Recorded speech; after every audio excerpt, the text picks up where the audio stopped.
how you guys doing?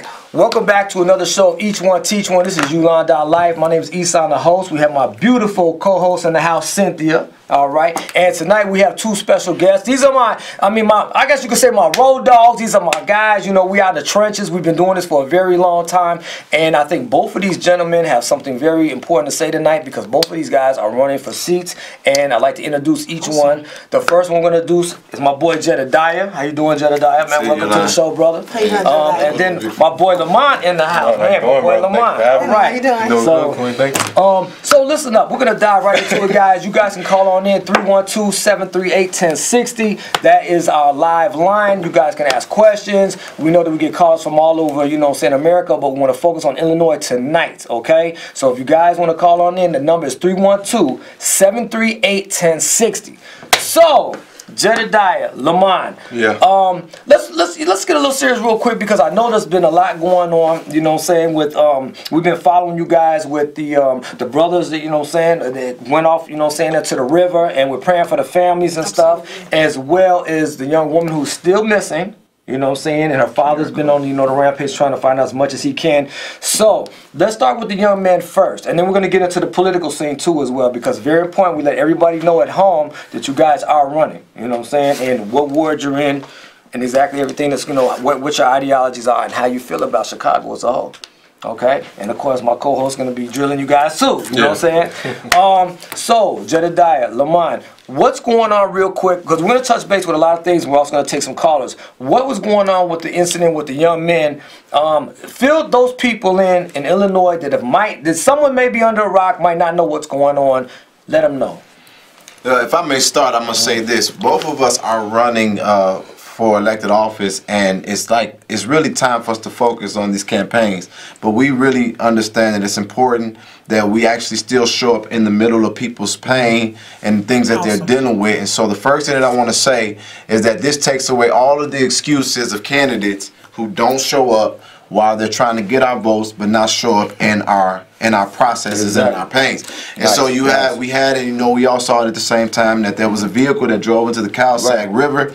It was occupied by 3 young men. One of them was able to successfully escape. They're from the west side of Chicago. All of them were family and grew up together. And they recovered a body of one of the young men who was not able to make it out of there, and we're still searching for the third. Okay, and from what we've gathered, and because I've been following along, the gentleman that was found happened to be close to 200 feet away from the actual, you know, concourse into the river, which basically says that a lot of time has been gone by. Is there is there a discrepancy right now with the people who got on the scene first, meaning the police officers? Was there something that they could have done?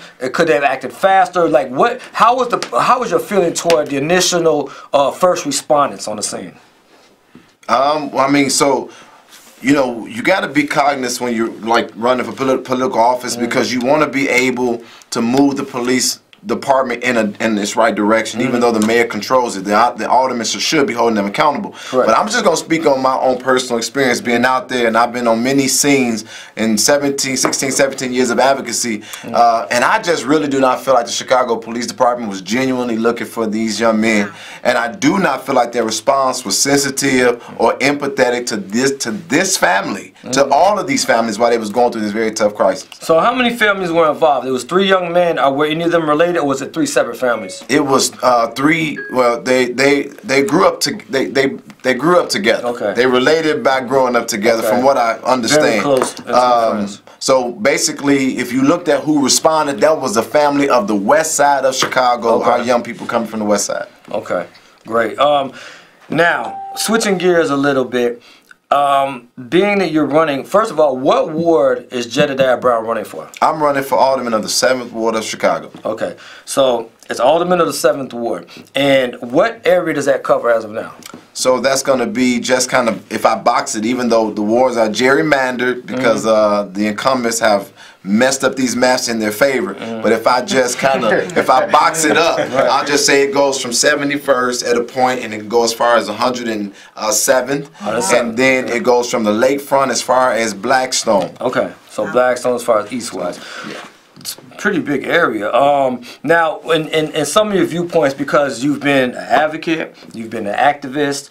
I mean, we've definitely been in the front lines. We're doing a lot of work together. You've been out here for a long time. What are some of the things that I know you want to, you know, pretty much hit that area, but what about the city as a whole? What does Jedediah Brown want to offer as alderman? And you are going to be alderman. We're going to, you know, prophesize that. What are some of the things Jedediah Brown wants to do with his seat? I don't want to do none of the cliche stuff, and I'm gonna say this. I want to basically, you know, so many people are trying to become the mayor, and I'm gonna say we need some of them candidates to drop out. They need to consider running for alderman, or let's find a candidate that we all want to support, so that we can move our community forward. And so that's one of the things I want to break this cycle of us thinking that everybody has to go for the big seat for us to all move, because everybody has needs. And another thing that I want to do as an alderman is I just want to educate the general population on things that they don't know about. And this is so some of the things that we want our campaign to push is that one of the ways that we're going to get rid of puppets in city council is we got to start electing visionaries. We got to elect people who are independent, people who are not going to solely be dependent upon city council to take care of their community. People that's going to be active while they're elected. Free thinkers. Free thinkers. Free thinkers that are tenacious, that can get deals done, and that can hold people accountable, that could be elected and keep their soul intact and move their community forward. I just got a quick question. I see that you're involved in a lot of different organizations, so on and so forth. So what exactly, or maybe I should ask, can you name the different organizations that you're in? Because for the most part, from what I know that you guys are part of Black Matter. So is there something outside of that, or does everything fall under that umbrella person? Good question. So yeah, I'm sad to say this, but I'm a member, but I used to be the national president of a wonderful organization called Justice. It was birthed out of Dress and Tragedy here in Chicago, and like I'm gonna be honest with you. I was a part, or I've come now to a place of maturing where I realized that it's not about the name of the organization or what clique and advocacy you with. And I'll say that this Jason Van Dyke trial gave us an opportunity to heal. As far as advocacy, as far as intergenerationally, and I'm just now being able to reach across the aisle to other organizations that I historically would not work with, that we would beef with and compete with, and now I can say moving forward, we're gonna start working together. Unify, y'all. Good stuff, good stuff. Okay, so and I want to kind of switch gears a little bit. Lamont, move back just a tad bit so that your live can see. This is Lamont Record. For those that don't know on my live, I know you guys can see at home, so we're not worried about you guys because you guys get a full effect. But for the live and for everybody else, I want to say that Lamont got his start, and we're going to be switching up, going back and forth because you know we want to keep the show vibrant and let people. And I know the phone lines are blowing up, but we're gonna wait 1 minute. Call on in 312-738-1060. 312-738-1060. You guys can call on in with any suggestions or comments. Lamont, move back a little bit. I want our live to see you. You know, just a little bit. Turn your phone. I mean, we're gonna try to get everybody in here. So listen up. For those who don't know.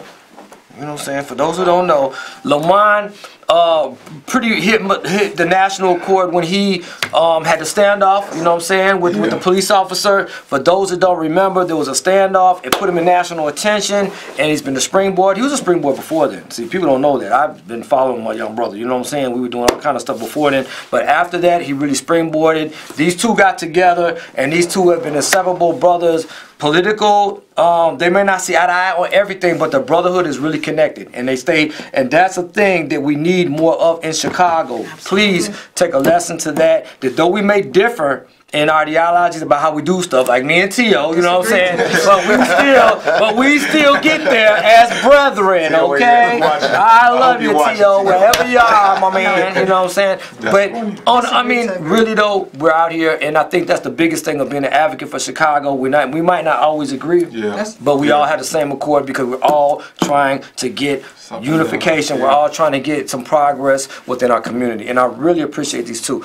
Lamont, real quick. So Lamont, what is your jurisdiction? Where are you running for? Lamont is running for the same thing, which is alderman in what ward? But not the 7th ward. Right. So let's be clear about that. But I am running for alderman in the 16th ward. That is West Inglewood, and that covers anything from where, because you know it's blocked off and it breaks off, of course. Anything from 63rd and Wallace down to 63rd and Kensington, up from 70th and Ashland all the way down to Okay. And 51st, yeah. Okay, that's so and that's a big area. That's a massive area. And it's mixed in with the 50. Now, at this point, who's alderman there now? That is Tony Folks. Tony Folks. Folks. Yeah. Okay. And from my understanding, people do not like her. Okay. Okay. Well, it's ridiculous over there. Okay. So as of now, Folks is not pretty much on the agenda as far as getting things done in Inglewood. That is very much true. Pushing what needs to be done. Because I remember I had just come from an Inglewood thing where to teach, like, what was it, 500 teachers how to integrate. And these were all white teachers that were coming into Inglewood. They asked us to come out there to kind of transcend, to be the bridge for them to learn about us. Yeah. And that was done on 69th, and it's been a beautiful place on 69th and Green, which is like they have, you would not believe it, but the Mexicans have quinceañeras there. In Inglewood. Go figure, I promise you. In Inglewood. In like 4 in the morning. They be on some really, you know, they come in here and they have a really a good time. But the place is huge. It's a ballroom. Yeah. And you would never know it. But they have like 400 cars out there and they kick it and then they get out. They do their thing, but the bar is beautiful. Wow. So we went there. We taught the teachers how to, be down. And to this day, the teachers still keep in touch with me and ask me certain questions. And I really appreciate that because they are trying. These are all kind of teachers who come from all over. They want to learn about Inglewood, that have come in there and have changed some lives. And some of them are black. You know, some of them just not from Chicago. They don't know anything about Inglewood. You know what I'm saying? Yeah. I'm not gonna say buppy, but kind of close. You know what I'm saying? More really highly educated brothers and sisters. So Lamont. So things that you have the area, the same question I asked my brother here. Yeah. What are some of the things that you want to offer? What are some of the things that you feel that you can offer Chicago as a whole? Just not as alderman, but as a constituent of Chicago. Well, you know, one thing that I realized within Chicago is that it's a very emotional city. And at this moment, it's a very historical moment with the young millennials rising up, running for public office, and they organizing for change for the future of their communities. But one thing that I realized heavily is that there's an intergenerational disconnection within our communities. One, some elders in the community, or Chicago, I rather say, do not have the patience and the tolerance to understand the different stages of young people. And some young people don't have the respect and the ability to understand how important our elders are, not only to our history, but our communities, our families, and our homes. And so the end goal is to bridge the gap between our generations that's present and bridge the gap between generations that's upcoming. And we can lead the way for the young people that's getting ready to take place to be the leaders of this generation. I mean, that's really, that's a mouthful right there. And I think that his whole, I guess, concept is needed in Chicago. I can say that. There's a bridge that needs to be, you know what I'm saying, definitely bridged. And how can you offer that? What were some of the things you would feel that you can offer that, like, what would you do? Well, for one, you got to start motivating the young people in the community and get the parents involved. For example, when it comes to school, it's a lack of engagement with parents involved in their children's education. And so the only way we're going to put pressure on these parents is by sending these kids home and getting on that nerve about what's going on in school, and bring the parents out of their homes and bring them to the schools, and after the schools, bring them into the community. And so we got to start applying pressure on the parents and the kids who are in the schools. And when you really think about it, encouragement can only go so far. You know what I'm saying? But it's about taking action. You know what I'm saying? So I'm just really looking forward to the future of the new 16th Ward. And not only me running for alderman, but the entire ward is running for alderman as well. And so it's about working together collectively and actually understanding what we can do to take action besides talking about it. Because it's always easier said than done. But until we start knocking on doors and getting people involved and giving them something to latch on as far as in hope and faith, then we can move forward as a city and as Inglewood. Awesome. Cynthia, do you have any questions for these two? How did you guys connect, or were you guys on two separate sides of the world? I mean, because just sitting here looking at the relationship y'all got, y'all was just sitting here fighting over pens. They were fighting, y'all. It was a drag out, y'all. I promise you. But I just got that pen. Y'all gotta see this pen. Y'all gotta see this pen, man. I'm getting that pen. And I came in with the pen. He just said he found it. I came with his songs. I'm the first one that walked in. The pen was on the floor. Like 3 times, y'all. But I'm gonna say this. This is what I'm gonna say about Lamont. Actually, I didn't know him. I saw the same clip that everybody else did of this kid staring down the police. And my first thought was, man, he's brave, but he gonna get a shot. And I just kind of watched him since then, and I noticed that he had this unrelenting tenacity and passion for what he was doing, and it was real to him. I could feel, and then I kind of looked. He had this wild hair, and then I, which he cut. I probably don't recognize him.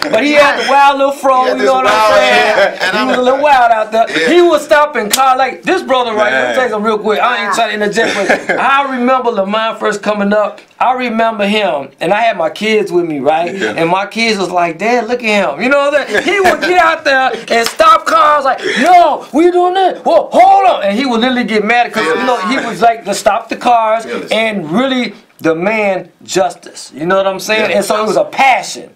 And see, that's what drew me to him. You know what I'm saying? That's what drew me to him. And it was consistent, and it was every day. And this is what people do. Chicago gets really cold. Right. But he would, even if without a coat on, he would be out there marching as if it was a summer day. But he had no excuses. And so what really connected us, I think, is very interesting because we would, and I was a pastor at that time, and this was a kid. I'm saying, oh, this old Black Lives Matter kid. I'm a pastor.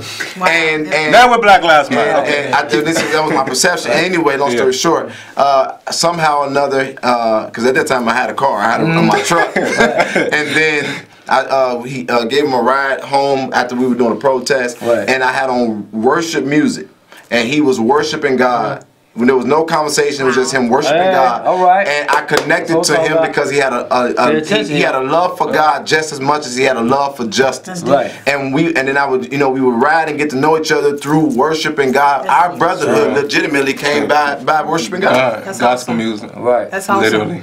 And so and not to cut you off, but I've watched him since the beginning, you know what I'm saying? And I've watched the backlash, I watched the negativity, I watched what people say about him. And you know, one thing about me is that God always exposed to me who's the snake and who's unrighteous, you know what I'm saying? But this man here literally has never shown me anything different, nothing less than authentic and genuine. And so Jedediah, I thank you for that. But for the viewers that's watching and that got something to say, you know, it's not always about what they say, because sometimes silence is better than proving a point. And over the years, as I watch him grow and develop, it just draws me closer and closer to him as a brother. And you know, as him as a big brother, is teaching me and leading away from me and knowing I don't listen sometimes and knowing it's brothers, you know what I'm saying? But it's the relationship, you know. What's that saying? Blood makes you related, but loyalty makes you family. And this man has been loyal since day one. Okay. Literally. You know what? I think that you just described the perfect analogy of family. You know what I'm saying? We go through our ups and downs. And just like, you know what I'm saying, with us, we might not see each other, you know what I'm saying, for months on end. But when we do, it's always coming together, unifying for a just cause. You know what I'm saying? You know, I'm a parent, you know what I'm saying, a single parent, so I can't make everything, but I do what I can to get it out. If everyone could just do their part, you know what I'm saying? Like, I know you have certain time and you have, you know, can do things. I have certain time, like I was telling you, I still run the shelter, I'm still doing this, I'm still a single parent, you know what I'm saying? And then yet I still get in the trenches, but yet at the end of the day, I still run Ulon, and I still got a program on the red line. So it's like, I'm all over the place. And people, I know you guys are familiar with this, people will get mad because you can't devote as much time as they want. Exactly. You know what I'm saying? That's because everybody can't see your vision. And exactly. And it's like, my biggest plea to Chicago is use each one of us for what is needed. You know what I'm saying? Because each one of us is doing what we got to do. You know what I'm saying? In our own type of way. Bear with us. You know what I'm saying? We're all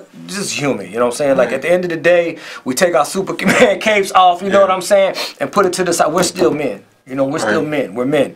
And I thank y'all because you guys really, you know what I'm saying, our brother, like I said, if we don't see each other, man, y'all already know what it is, man. Come on, man. We out here. You know, we out here. I can't get to everything. You can't get to everything. You can't get to everything. But guess what? Our heart is in everything. Exactly. In everything. So, you guys, running for alderman. Real quick, I'm just reminded, when they were talking about the spiritual part of this, something to me reminded me of Naomi and Ruth in the Bible. You know how they connected. And how one God gonna be your God, so the male version of Naomi and Ruth. I got it. Hey, now, y'all heard that? She just called us women on there. Naomi and Ruth. We all laugh too much. Just called us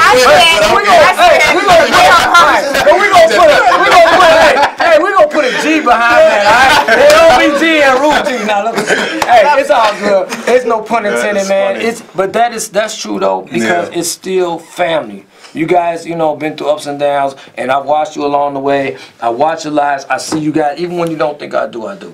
You know what I'm saying? And then we see each other at all these different functions. I remember carrying caskets around. You know what I'm saying? When the first Aquan McDonald they had, we was out here doing it before it even became a fad. You know, and when I was out here, when we doing stuff, you know, getting McCarthy out of there. You know what I'm saying? I mean, showing up at the county. You know what I'm saying? And it just goes around. You know what I'm saying? Seeing this brother go through all he went through. You know what I'm saying? Keeping it to him to make sure that he was still good. Even when he didn't know, you know what I'm saying, that I'm sticking up for him, you know what I'm saying, to a lot of people, because it's hard for each one of us at times when people don't see, because people don't know what we go through as activists. They think that we're just always supposed to be there. We're always supposed to be trying on the spot. They don't know what we go through. You know what I'm saying? It is really a burden. It's really a lot of stress, and we can't. I just want y'all to know, man, if you don't hear from us, it's not that we're not on it, it's just we have so much. It's just a lot of stuff going on. And then we still have our personal agenda, and then we're still struggling with whatever we're going through in life. You know what I'm saying? Come on, somebody. Yes. So, you know, being there in the field for, you know, so long, I'm here to tell you, man, y'all really taking care of the stress level. Because I need y'all to understand that there's a stress level that comes along with this. And I think the crowd needs to understand that. There's a stress level that comes along with this. So just bear in mind while we do all this, you know what I'm saying? We're still people, but we love y'all, man. We out here. Now, let's get back to what we want to say about this all dramatic. Because, you know, it's a very hard word when you say all dramatic. Yeah, it's all dramatic. All dramatic. All dramatic. Candidacy. You know, all dramatic. No, but I think that, you know what I'm saying, if you guys, you know, both get in there, I think that the city is really in for a lot of good change. I think that 2018, if it haven't taught us anything, it taught us that, you know, nothing is guaranteed. That's true. This whole year has been a lot of loss, man. You know what I'm saying? And I think that it's brothers like us and sisters that have kept people's spirits alive. You know what I'm saying? I watch you guys' lives, and so many people are just honoring and just want to keep pushing us and keep praying for us. You know what I'm saying? And I think that's the biggest thing that we've learned, is that nothing is guaranteed. So as we go into 2019, what are some of the things that you guys want to, you know what I'm saying, push as far as ideologies? What do you want the people to know about you for 2019? What do you want to try to do? What do you think some of your philosophy is? For me, I'm definitely clearly on a road to redemption, just like this city is on a road to redemption, and our race is on a road to delivery. We're living in an age where, you know, I'm not going to speak much about 45. We know what kind of president we're trying to get rid of. But a woman just got elected, and she doesn't even have enough money to afford her apartment, and she got elected office. We're living in a day where racists are openly running, where pedophiles are openly running for public office, and we're living in a day where Stacey Abrams and Andrew Gilliam, black people in historically Republican states, are running, and they're at the forefront of inspiring a nation. In 2019, what I am expecting for everyone to recognize is that everything that is told, everything that has presented to us what we cannot be, has been a lie this whole time. And we are now living in a day and an age where I'm going to be an example, and I'm looking for other people to be an example, when we really defy those odds and we recognize that the future that we have is ours for the taking. It's ours for the taking, and you got to come off of the sidelines, and you have to recognize that if we want better policing, if we want better schools, if we want more responsive government, if we want our family structure back, I don't want jobs, we want careers. Right. If these are the things that we want, if we want economic development in our neighborhood, not that's coming in from someone else, but that we own, if we want to own our communities, then that time is now. And so that's the kind of movement, and that's the charge that I'm glad to be a part of. And while we're running, we're also searching for Kiara Coles. She is still missing. We are still putting pressure on the If you find anything, make sure. Oh, real quick, I know we're putting pressure, but because we're winding down, because we've been going crazy, you know what I'm saying? This is a great show. Now, real quick, is there any numbers that I want people to be able to get in touch with you guys? Is there social media that you have? We'll start with you, and then we'll go to you real quick. So, I mean, people can obviously reach me on Facebook, Jedediah Brown. And be patient with me. If you send me an inbox and I don't respond right away, I got quite a bit of them, but that's pretty much how people are contacting me right now through my Facebook page. And real quick, before I get to Lamont, let me just say I want to make sure that we give it up. I want to say what's up to my boy Buddha, you know what I'm saying? My co-host who's sitting down for a minute taking care of a lot of family things. We love you, fam. I want to say much love to J-Ride, Jason Davis, to all the people that passed away. We're going to get you next week because I know, you know what I'm saying, I've been flooded with this. Much love to my girl Gwen, aka Gia, man. Love you to death. And I also want to say much love to Veronica and my boy Supreme Hustle. They got the CG shirts, you know what I'm saying? Make sure you get up with us. Lamont, what's going on with you, my brother? Who do you want to give shouts out to, and what do you see for 2019? We give a shout out to the Lord. Hallelujah. Jesus. Glory be to God. Thank you, Jesus. I woke up this morning. Yes. But I'm fully with Jedediah. He didn't say it all, and he didn't say it all. But for 2019, I'm looking forward to get black people out of their emotions and get them into their spirit and get them into their wisdom. Because, you know, I said it before and I say it again, is that emotion will tell us to hurry, but we forget that wisdom and spirit will tell us to wait. And you know, black people, we face the most trauma, not to sound racist, and knowing black people can't be racist, we face the most trauma and we face the most tragedy. Right. And we are lovers and we are fighters, you know what I'm saying? But when we react and we respond to people, it's always, or more so, a negative response than a positive one. Right. And so black people, we get more excited to see drama than we get excited to see change. Okay. And so I'm trying to get black people out of their emotions and get them into their spirit. And if you want to get in contact with me, 16th Ward at lamarrecord.com is the email. Lamar Record on Facebook, Twitter, I didn't get to give a shout out. I just want to give a shout out to my mama, to everybody in Chicago. I love y'all. And Justice. Nice. Shout out to Justice. Shout out to Justice. As always, I just thank God for just being here, and I'm excited about you guys' future. And right here is my motivation, and so I just, you know, hope that that's right. And I'm also asking 50,000 people with the campaign to donate $1 to the campaign via Cash App, which is $, Team Lamont. Well, we can't say nothing about money, but they can get up with you. Just tell them how to get in touch with you. Perfect. Well, that's the email, 16th Ward Lamont at lamarrecord.com. And he's finna share with me some of his chips. That's right. That's right. Hey, we love y'all, man. Remember, each one teach one, and don't stop there. Don't never forget the Lord. Holla.